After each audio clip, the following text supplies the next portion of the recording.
Are your kitchen and bathroom way overdue for a remodel? Well, I got the guy for you. Call John Sellers at First Response Contracting, 484-256-7136. Both residential and commercial services, and he's licensed and insured. Call him at 484-256-7136. First Response Contracting. Hello, this is Brad Weisman. You're listening to Real Estate and You. We have a really cool show lined up for you here today. This is something a little different. We're going to dive into some investing type language. It's called the 1031 Tax Exchange. And I've been a realtor for 29 years, and I got to tell you, I don't know what I should know about 1031 tax exchanges. So we have a guest, Dave Foster, that is going to join us here in a couple seconds. He's going to talk about 1031 tax exchanges and everything to know about those. So without any delay, here we are with Dave Foster. How you doing, Dave? Absolutely awesome, Brian. Pleasure to be here today. Well, I'm glad you're here today. I'm very glad you're here. So I'm just going to go a little bit over your bio because this is pretty cool. You're actually an accountant. And it says a serial real estate investor, which is kind of funny. He's qualified intermediary and consultant for tax-saving strategies such as the very famous 1031 tax exchange. It says here you started fixing and flipping properties in the 90s and realized that about 40% of your profits were going directly to the IRS, which we all know. You're going to tell us about updated rules, regulations around using the 1031 tax exchange legally, of course. And obviously, everybody should always talk to their accountants too to get information on their specific situation. So you're joining me here from St. Pete in Florida. Is that correct? That's exactly right. Lovely St. Pete, where at least for another hour or two, we got sunshine. That's so true. That's the way Florida is. So, Dave, when I saw you pop up on my radar here, I was really excited about this because I've been doing this for 29 years, like I said to you before we even started recording. And, as a realtor, we hear this 1031 exchange. And then somebody asks you about it. And because I don't do it every day, I don't know much about it. So what is a 1031 exchange? Here's the best way to describe it. There was, in a cab once, there was an attorney, an accountant, and a QI. And the QI is the initials for a qualified intermediary. These are the people that perform the 1031 exchanges. Okay. So in the car, there's an attorney, an accountant, and a QI. They're driving down the road with the client, and they hit a pothole. And it's a huge pothole. And the very first thing that happens is the attorney says, "Quick, find out the address across the street so we know who to sue." The accountant looks in the rearview mirror and says, "Dang, that was a huge pothole you hit last year. You're going to pay a lot of money." The QI says, "You know what? If we just would have turned right, we'll avoid the next pothole." The 1031 exchange exists for people to be able to sell investment real estate and purchase new investment real estate without having to pay the tax on the profits in between. And what's huge about that is a real world example. If you've got $100,000 in profit on a piece of real estate, you're going to sell it. You can sell it and then stroke a check for $20,000 to the IRS. But if you were allowed to keep that $20,000 and invest it for yourself, could you make $2,000 a year? 10% return? Yeah. Could you do that for life? So over the course of 10 years, just by not writing the check to the IRS, you made an equal amount. You doubled your money simply by following an IRS-approved process called the 1031 exchange, selling investment real estate and buying investment real estate. That's what Albert Einstein called the eighth wonder of the world, compound interest. Yeah, exactly. So you make it sound really easy, though. I got to say, you make it sound easy. It says here that you can keep in your taxes. You're keeping the taxes working for you, right? That's the whole idea? That's exactly right. So they compound. So that $20,000 you invest for yourself. The next year you got $20,000 plus $2,000, and then you sell the property with more gain, and now you've got $40,000 in deferred tax.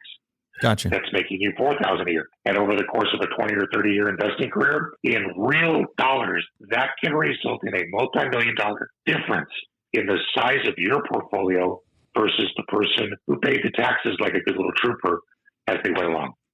Yeah, and you know it's fun. That's the first time that I've heard it explained that way. In the fact that I always looked at it as, okay, so what's the big deal? I saved $20,000 on my taxes to buy, and I rolled into the next property, okay, and then I don't pay tax. I'm not paying tax on that gain. And then I thought, well, okay, but then when I sell that property and I'm done with this whole thing, I'm going to owe even more. So what's the savings? The savings is that you're using that $20,000. That 20,000 is continually making you money as opposed to it going to the IRS. Oh yeah, and so you're that guy, are you? The one that says, "I'm going to pay it eventually." Yeah, that's what I always thought. Going to pay it eventually. Why not? All right, so let's learn the 4 Ds of 1031 investing. Okay. Are you ready? The 4 Ds as in dog. The 4 Ds as in dog. Okay. Everybody, grab your pens and pencils. Okay. Get ready. The first D is defer. Defer. The second D is defer. The third D is defer. Defer. And what's the fourth D? This is going to trip you up. Die. Oh, got it. Okay, defer, die. And die. And here's why. When you're doing it, anytime you're investing in real estate, as long as you own that real estate, it doesn't matter what it's worth, you're not going to have to pay the tax. Gotcha. So as appreciation occurs, you're going to get the benefit of that someday. So you're never going to pay the tax. Anytime you sell a piece of property and do a 1031 exchange, you will defer the tax. Gotcha. Indefinitely. Now, here's why. There's a quick primer on 1031s before I get to the last two. You can use the 1031 to move into different classes of real estate.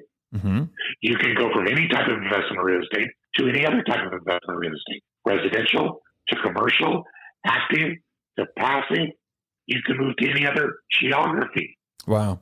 Sell in California, buy in Omaha.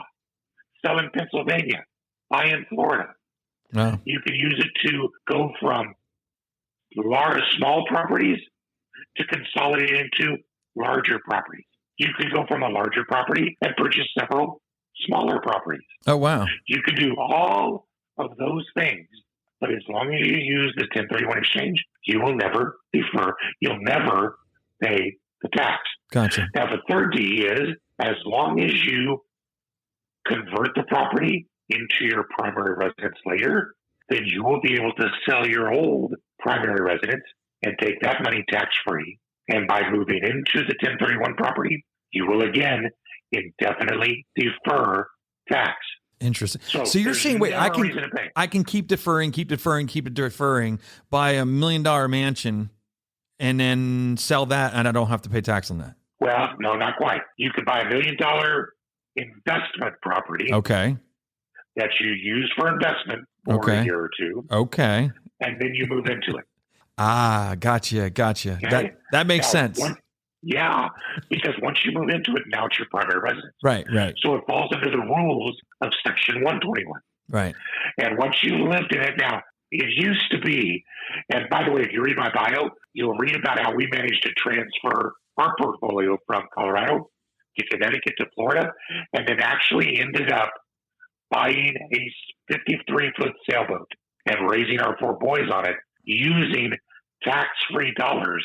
Wow. For this exact conversion. Because you bought it and then it became your personal residence. So then at that point, got you. And then you get the money tax-free. Now, the IRS put my picture poster up in their lunchroom. So they changed the rule in 2008. So you no longer get the full gain tax-free. Okay. But as long as you live in it, every year, your proration of tax-free gets greater. Ah, good. And as long as you continue to own it, you never pay taxes. Now, let's deal with the most onerous of those Ds, die. Because honestly, who wants to have to do that just to get a tax benefit? Right, exactly. But under current tax law, when you pass away owning real estate, that goes to your heirs at what is called a stepped-up basis, which means they inherit it as if they paid market value for it on the day you die. All of that deferred tax goes away. Wow. So all you've got to do is, through your lifetime, defer. You make more money for yourself all along the way, and then die and your heirs get it tax-free. Wow. What a legacy. Yeah, it's a great, Literally. and that's great because then it's not going to the IRS. I mean, you work for it. It should be for your family, not for government. I totally agree with that. So let's go back. I'm all for building roads, but so am I. Absolutely. And, Absolutely. I still want to pay the least amount of tax that I can legally. And there was a very interesting metaphor that was given to me a while back. A mentor of mine said, Dave, you've got to understand the tax code is not designed just to raise money. The tax code is designed to encourage behavior. Now, let's think about that. I went, what? He says, yes, the tax code exists because the government wants you to do certain things. Interesting. And if you do those, you're rewarded. Interesting. Now, why would they want you to do 1031s? 1031 exchanges started in 1919. Wow. And they were designed to help farmers sell their small farms and have enough cash left over to buy bigger farms. Gotcha. Today, it's so that investors can sell real estate and have money left over to buy more real estate. Because who benefits in all of that? Yeah. Well, they could pay a capital gains tax when they sell the profits, or they could do a 1031 exchange and hire a realtor, a title company, a real estate attorney, a painter, an appraiser, an inspector. Yeah. So it's all putting in. Yeah. That's interesting. Exactly. Yeah. And so that's the behavior the IRS is encouraging. That's a deeper thought about the IRS that I've ever heard before.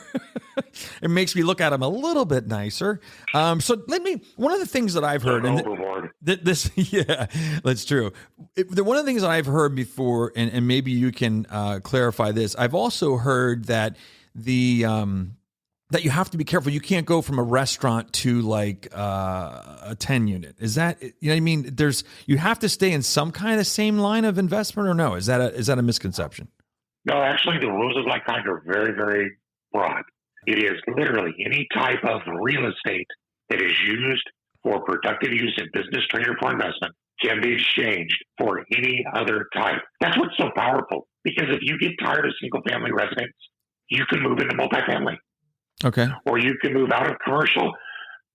Here's a great one. A lot of my clients, they will go from, say, residential or multifamily investing and buy vacation short-term rentals. Oh, interesting. Near places where they want to visit. Because there's no prohibition against some use for yourself personally.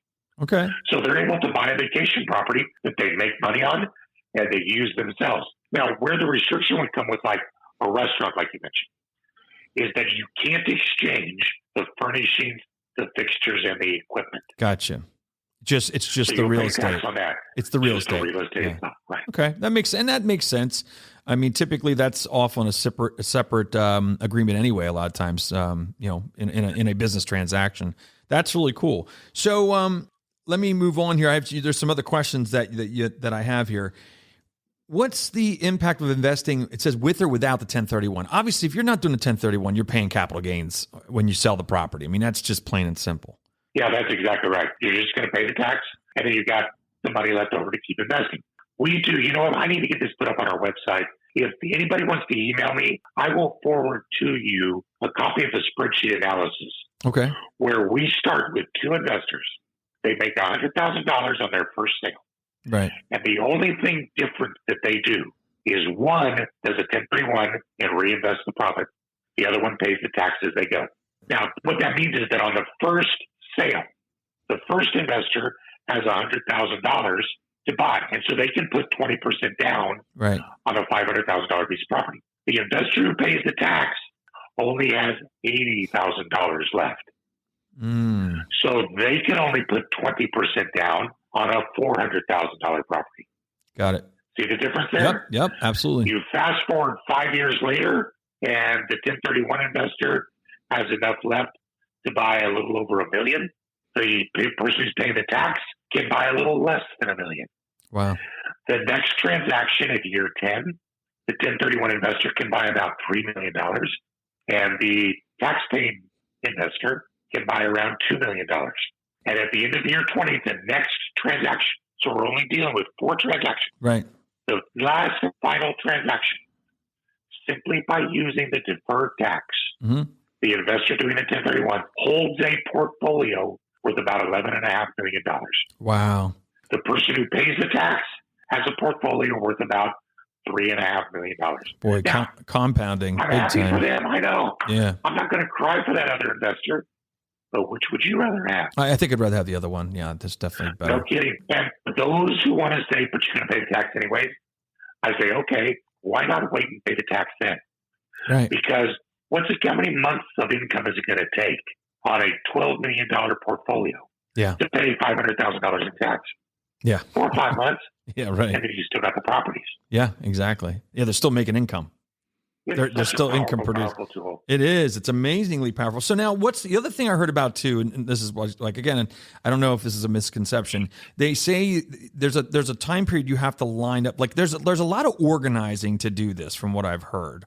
That you've got to line this up. Like it's got to be, when this is going to settle, and then you have to have a property lined up and spend that money within 6 months or 3 months or whatever. Right. Yeah, no, that's exactly right.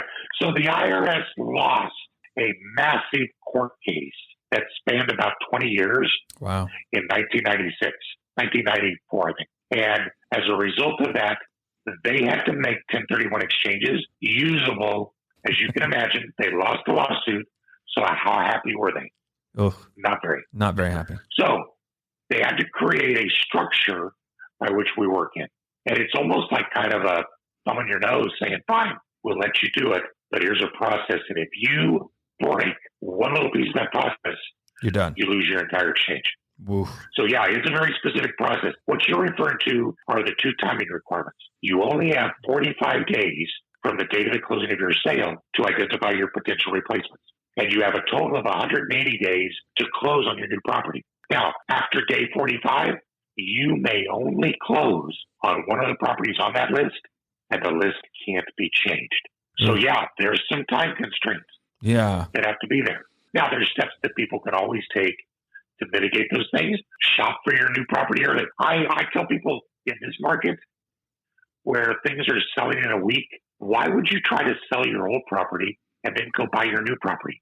Go get your new property under contract. Yeah, right. Yeah, it's so true. And then turn around and sell your old property.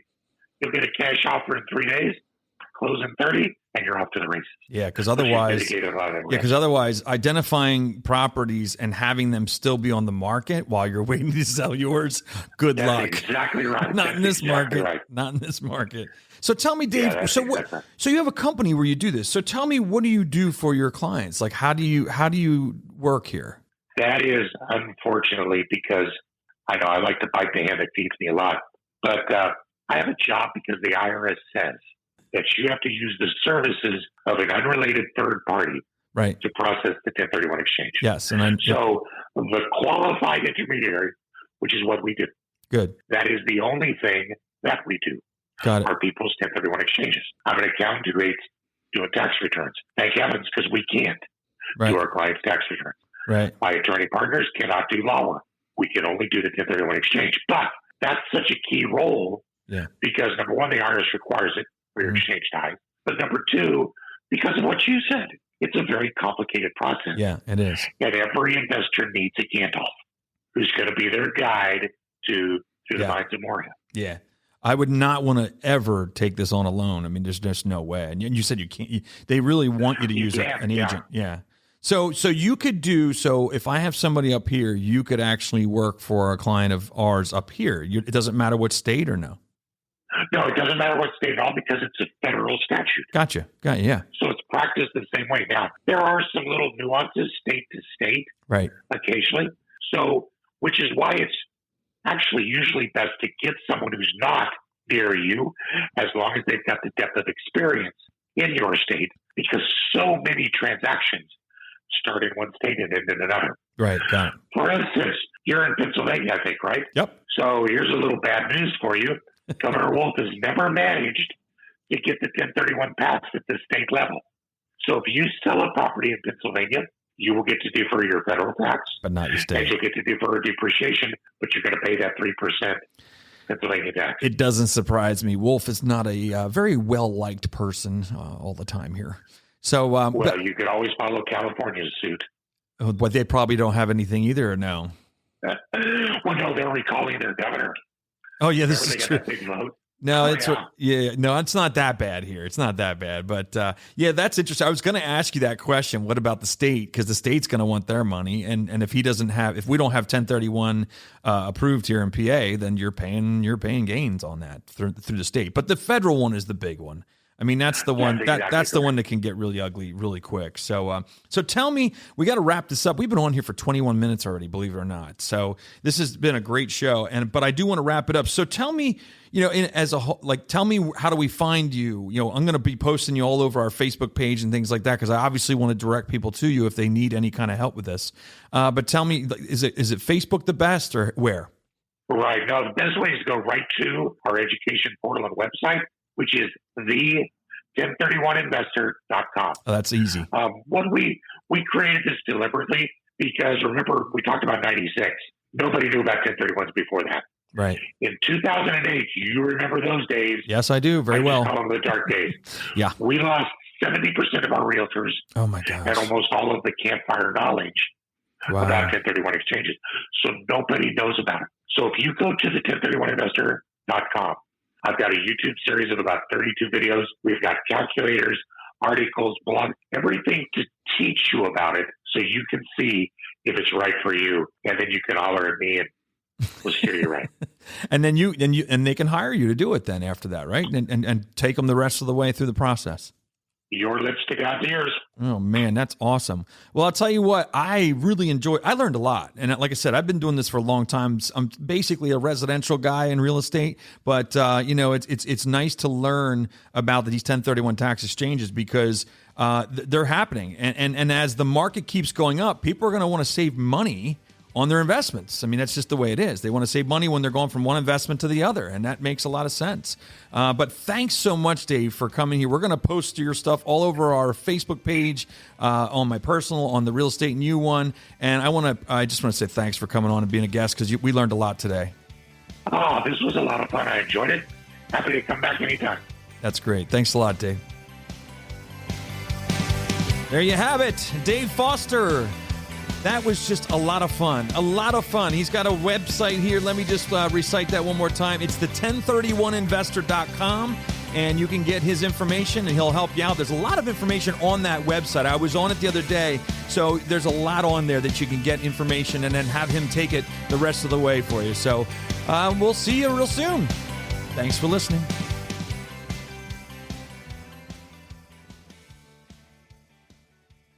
Are your kitchen and bathroom remodels a little overdue? Well, now's your chance to call First Response Contracting. John Sellers will take care of you. 484-256-7136. They do residential and commercial, and they're licensed and insured. Give them a call at 484-256-7136.